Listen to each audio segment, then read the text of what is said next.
Well, first of all, I'd just like to say, Kiki and Fat, it's great to be here with you guys, coming back to Portland. A typical Portland day, rain. It's fantastic. Windy. I wouldn't feel comfortable winter in Portland if it wasn't raining. So I feel very good.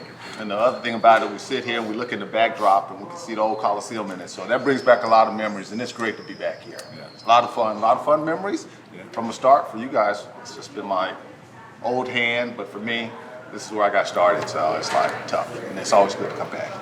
Well, that's where I got started too. So 1979, so that seems like a long time ago because it is. Well, you were my captain, so you kind of guided me through some of this process, and then of course Kiki comes in and takes over the show. But I think it's I didn't take over any show. When I came, the gym was a star, and it was a great environment to come in. It was really fun to come in and play. It's so unique. It's such a unique place. When you come in, you don't believe how great the fans are. You don't believe, how great the city was. And obviously, at that time in the 80s, the city was a lot smaller. It was more compact. I lived in Northwest Portland, right next to Powell's Bookstore, which I love and still love. Every time I come back, I go to that place. But there's so many memories of the guys who were so welcoming. I mean, that's the thing that struck me when I first got here. Well, I think also when you talk about the fans coming from college and coming out in the draft, coming here, you talk about the NBA, the big city life, coming to a small town like Portland at the time, but the only game in town. So it was the big city and the small atmosphere that you got a chance to relate to and grow through it. And so when you come in a situation like that, I think that still exists today. Even though the city has grown, it's still the biggest game in town. That's why I think guys like Damian Lillard still want to stay. But I have that same memory when I first came here. You could go to the grocery store, go out to dinner, and people were respectful, and they'd ask for your autograph, but it wasn't like, you didn't feel like they respected you, and they thought a lot about you. So, but I know you guys sitting across from each other, we played together for 1 or 2 years. 2 years. 2 years. And then you guys were traded for each other. That's right. Opposite sides of the table. It's perfect. I remember I was in, it was like in June, and I was on a golf course in Dayton, Ohio, and all of a sudden somebody said, well, we traded Fat Lever, Calvin Knapp, Wayne Cooper for Kiki Vandeweghe. And, there was a lot of good memories from, I enjoyed playing with those guys. And then when you came in, I remember our first game in Kansas City, and you had like 45 and you didn't even break a sweat. And I'm going, geez, he can score so easy. And it was Dr. Jack's offense. Yeah, no, you made it look easy offensively. Oh well, it was fun playing with everybody. Darnell Valentine and you and Kenny Carr and I don't know if Steve was on the team at that point, but it was just a great environment. It was obviously the game is different. It was a lot closer. It was more of a family environment. You felt that when you came here as a player. But I remember my first breakfast here in Portland. It was great. I went out with Clyde Drexler to the Pancake House. And the original Pancake. The original Pancake House, that's right. And I came down in the old black and red, the sweats. And I came down to the lobby, and Clyde says, "You can't wear that." And I said, "What do you mean you can't wear that?" He says, "You can't, we'll be mobbed." And I said, "Come on, nobody knows who I am. We'll just walk over here." He says, "All right, I'm telling you." Anyway, so we went to the Pancake House, and he was right. Everybody sort of recognized the sweats, and he was mobbed. Everyone left me alone. They thought I was like his valet or something. So he was worried about himself being mobbed. Well, really. I didn't want to say that, but perhaps. Yeah. Max, when we were here, my second year was Clyde's first year, and so he was a rookie. And believe it or not, we always had the second team going against the first team with yourself and Calvin Nadd and Kenny Carr and those guys. Michael Thompson was on there, Darnell Valentine. Yeah. Clyde was always competing against Pax. So we used to give Clyde 2 names. And remember, one was Automatic. Yeah. And that's one of the questions that we all tease about today. Every time you see Clyde, call him Automatic. It goes back to Jack trying to get him into understanding the game. So I remember the play. It was we did the 2-on-1, fast break drills and like up and back. And Clyde went down and he just like flipped it up and ran back. And Jack said, "Clyde, you got to make the shot." And he said, "Coach, that's automatic."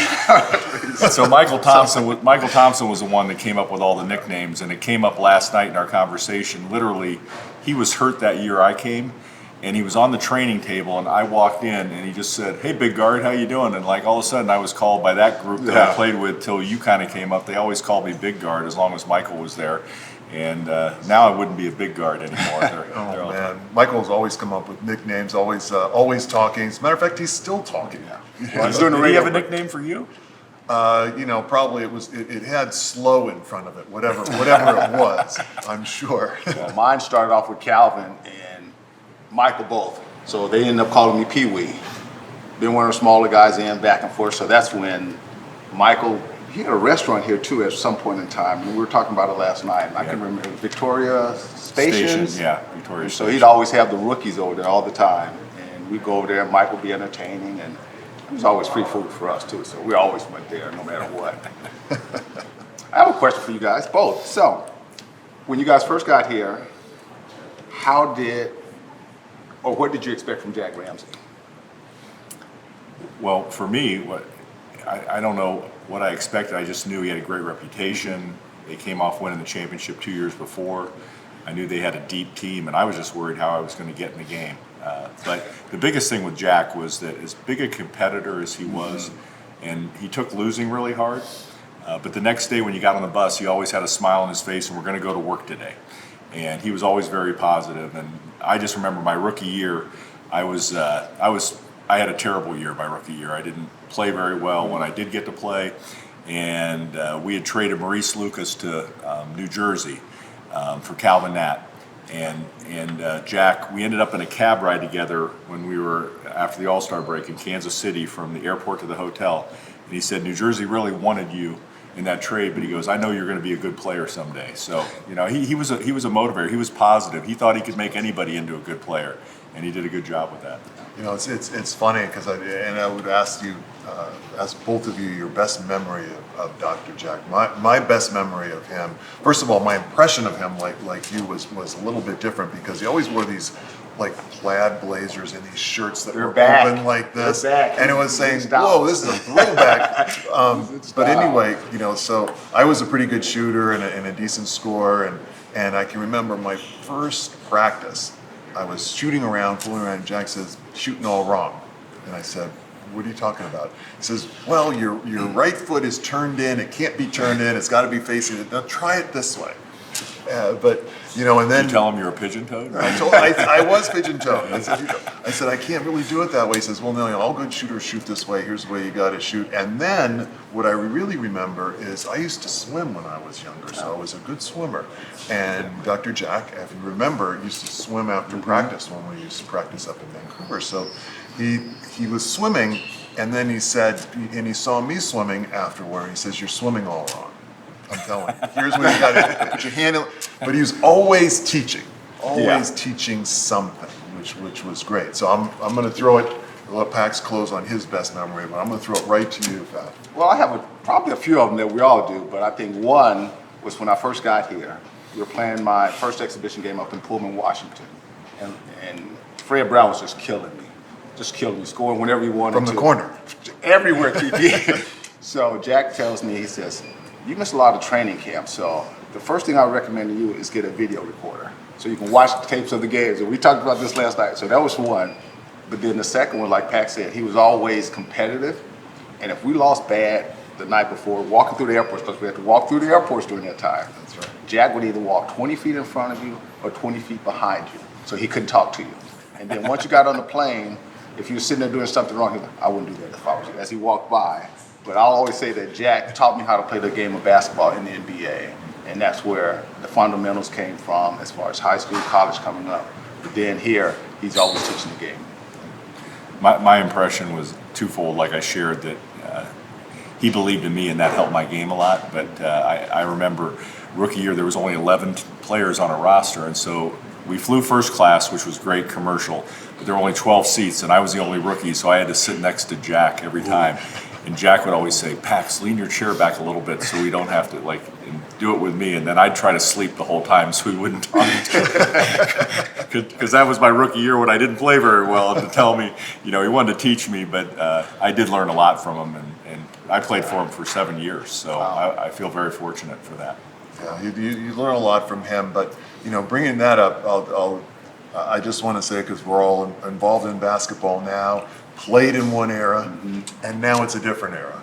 What do you guys see as the differences? I think for us three up here, you probably would be the best at it. I think Pax would be second best at it based on teams you're playing with. And if he's playing with this team now that shoots the ball from the outside like the guards with Damian and CJ, the scores, I'd be one of the guys sitting there being a defensive specialist because scoring wasn't my forte. You were a scorer, Pax a scorer, especially when you had a great passer around, because Pax, I think, was one of the best guards that passed, that cut, got it open around the basket, but also came out and shot the ball from the outside. So I think that's the difference. Three-point shooting, not my forte, but I think more in this era, you guys would have been a further ahead than I would have been. You know, somebody was asking me about that the other day, doing a story on the three-point shot. Like, I never practiced the three-point shot. Right. And playing for Jack, it was always, at the end of the game, if you were behind, it was more of a desperation to do that. But, you know, you were on that team in Denver that played Detroit, and I think there were only 2 3-point field goals made by each team, and it was 186 to 184. There were 2 field goals, 2 3-point shots made in the entire game. In the entire game. Only 4 taken. Right. So, I mean, and now in your role with the league and watching, and you not only oversee the basketball operations stuff, but you look at how the game's being played too, and you're involved with that. So, you know, I have my view, but I'd like to know kind of what you think and where it is now and where we're going to head. Where do you see it heading? You know, it's really interesting because my view of basketball, it's always an evolution. You know, we have an unbelievable commissioner that is very innovative. And he's always pushing us to say, okay, what's next? What's coming next? Basketball's in a great place right now. It's fun to watch. It's up and down. Scoring is up, sort of like it was in the 80s. Mm-hmm. And, the shooting percentages are great. Obviously, the three-point shot's a big addition. But, always thinking about, okay, what's coming next? And to me, there's probably a tipping point on the three-point shots. I think it was the last time we checked, 37% of all shots are three-point shots. And, and then you've got shots at the rim, which make up, the majority of the rest of them. And there's this middle area, called the long-range two-point shot, which, which we were both really good at. Yeah, that was Not frowned upon about now. Well, they tell close to the three. That's my point. Is it's going away. They'd tell us, and we were talking about coaches on the way over here, like they'd tell you not to take that shot. Right. And even in today's game, Kevin Durant is one of the best 18 to 20 foot shooters. And how do you take that away from somebody? See, you bring up a fantastic point, because to me, think about the greatest scorers in our game. Where do they score from? And it's mid-range. They all have great footwork. You had great footwork, and I think you'd be great today because you could shoot from distance, but you had great footwork. You have to have, footwork is key really today like it was then. But you think about Kobe Bryant, Michael Jordan, and even today, Steph Curry and Durant and some of the other guys, Kawhi Leonard. They can all play in the mid-range, and I think it's probably going to swing back to where that's important. They take away the threes. Okay, what are you going to go to? You can't get to the rim. There's big shot blockers. Got to be good in the middle. I'm with you guys because I think it's definitely changing. The mid-range is bypassing. Like I said, if you're taking a two-pointer and your foot was on the three-point line, it's a bad shot. And some coaches would tell you that, especially the player development coaches, take a step back and take the three opposed to taking the two. Whereas I like the two because if you can get that shot, it opens up to get to the basket, to get to the three. Right. So to me, the old-fashioned three-pointer, go to the basket, foul. Yeah. Make it. Well, since you're involved, I hope you're right. I hope it comes back. I think the three-point shot it's exciting. It is, but at the same time, it needs to be in. I think, but at the same time, I think it's overused. Maybe isn't the right word, but becomes relied upon, and players. When you watch pregame workouts, what I do coming before games, watching guys work out, they spend more time shooting the three and working on that than other parts of their game. It's all they do. Steve Johnson, who's here, don't let him shoot a three, please. Well, he'd be a three-point shooter, but he couldn't. He was such a fantastic post player, and there's virtually that's being limited out of our game. It's just not an efficient way to play. You used to call it a pivot player, because the offense would pivot around this player. Inside out. Inside out is Play exactly inside right. out, And today, it's outside in. It's create the pick and roll, which obviously you guys were really good at. And by the way, you're calling everybody else a good passer, somebody who's like almost average a triple-double, triple-double machine. Well, that goes back to where you have to learn to play the game and the players you're playing with. And that's one of the questions that I remember when I first got here. One of the assistant coaches / let's say volunteer assistant was Rick Adelman. And so when Rick was like sitting on the sidelines and we were playing, he said, no, I got to go coach this. And he was coming back from other parts of town just to watch practices. And now we know what a great coach he came in. But under Jack Ramsey, under Jim Lynam, under Bucky Bugwalter, those guys were the ones that, just if you can't shoot the ball as well as Kiki and Pax, you can't cut as well as Pax, you better be able to do something different. So that's where the triple doubles and the basketball routine comes from, where you fit yourself into the game the way you play. But when you and Michael Thompson played with myself and Wayne Cooper here, Cooper and I would have to sit up there at the far outside away from the basket. And Wayne and I sit up there talking, so what are you doing after the game? Why are you guys, so we're going for the, so those little things are things like, okay, how do you get involved in the game? And those are some things I learned from different Well, I like coaches. the way you rebounded because I would get out a little bit early sometimes All of us. for that easy fast break layup. Those are fun. I mean, you enjoy the game. I think the game is tremendous for everybody that's playing, even the kids. We look back and coming back here from only playing 2 years, it's such a welcoming feeling to get back to be back. Yeah, it really is. And seeing the weather and feeling it here, it brings back so many memories. Brings back memories of shoot-arounds, Dr. Jack's shoot-arounds. It's almost like a full practice. I thought it was like a shoot-around. We did very little shooting. We ran plays and practiced defense and all this stuff. But the thing about shoot-around, and see if you guys don't remember this. So right over there was no heat in the building. Oh, yes. Yeah. So And ice under the floor. And ice under the floor. So we would come in jackets, and some guys would wear gloves. Full and sweats. Full sweats. We'd be in shoot around, walking through these plays, just overcoat. Couldn't wait to get out there. It must have been 20 degrees in that place. I remember the same thing. It was always cold to do that. Yeah. Sit down there. Couldn't get on the floor to stretch, so you just had to get through it. And kind of going back to today and talking about, just the franchise in the last 5 or 6 years and what I do, and I come here, I see 4 or 5 live games here a year, and it's not just the fans, but this team now has a lot. Even they've had injuries this year, but what they were able to accomplish last year with their group, and Damian Lillard's a great example of how important for a guy that's 6'1", how important leadership is to a franchise, and you feel it, and you hear guys, even players around the league. He grabbed one of our players before a game a few weeks ago and just said, he'd read something and he said, if you really want to be a leader, this is how you need to do it. And those type of guys and he wants to be here. And that's great for Portland and great for the organization. Yeah, he's a unique player, obviously, and his teammate McCollum is tremendous also.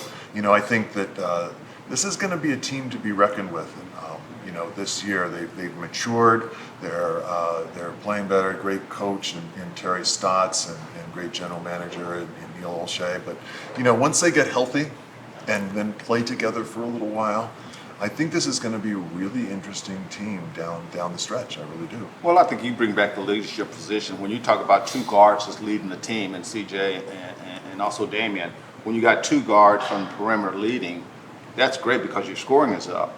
But they also get the big guys involved, and that's what big guys like, from Hassan Whiteside to the other guys on the team. When everyone's involved, and it comes down to one shot, you pretty much know who's going to take it. But the big guys have to believe in what the guards are doing, because the big guys, they don't want to be overshadowed all the time, especially the way the game is played. And we go back around in regards to Terry Stotts, what he's done for the team. He's let these guys go out and play the way that to their strengths to make them a better team. That's what made them do so well in the playoffs. And I think one of Terry's strengths in his teams, even without injuries, is they usually get better as the year goes along. And that means you put in a good foundation in training camp and through the season is you believe in what you're doing. And so the players, and you go through it every day, even though now, and as you know in your role, teams don't practice hardly at all anymore. Even, it's mainly walkthroughs or shooting and things. So you have to have the ability to get things in quickly and make an impact. And I think they do a good job of that. And it's, I do have to mention, obviously, ownership's great, and I want to mention Paul Allen, who was the owner when we were here, and obviously I don't think, no, wasn't quite here, but the Trailblazers, even, and today is no exception, have tremendous ownership, tremendous support of the team, and it's, okay, what do you need to win? And I remember Harry Glickman, great president of the Trailblazers, and somebody who sort of, I guess he brought the Trailblazers here to Portland and put the whole thing together, but he was always there, and John Spolstra was there, and Sean's those. Yeah, Sean's, Sean's, but just a great group of people supported by a tremendous fan base, and what's true then is true today. You have great management, great ownership, a fantastic, excited fan base, a knowledgeable fan base. You bring up ownership. It was funny. I live in Phoenix now during our season, but I was back at a meeting, and Larry Weinberg, who was the original owner, Right. He had his assistant there, and we were sitting there talking. He was like, "Oh yeah, I work for Mr. Weinberg." I was like, "Mr. Weinberg? Where's that name? Where do I remember that name from?" And coincidentally, he gets on the phone and he calls him, and he puts him on the phone with me. He said, "Here, I have someone who wants to talk to you."